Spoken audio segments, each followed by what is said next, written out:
Let us see how to use ThinkStudio to create workbook in Excel.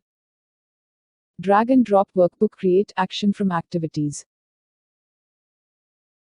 Drag and drop Worksheet Create action from Activities. Drag and drop Workbook Save action from Activities. Stitch all action nodes into a task workflow.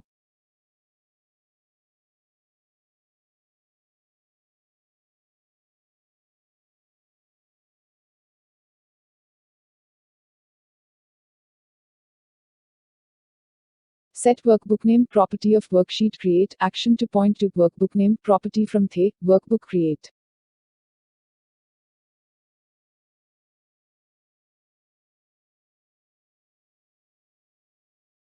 Set worksheet name property of Worksheet Create action.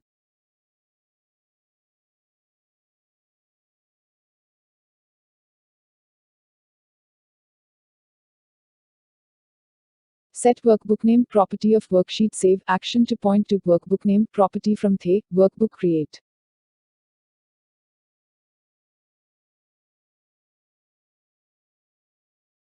Click Run button from toolbar. You can see the task is executed successfully.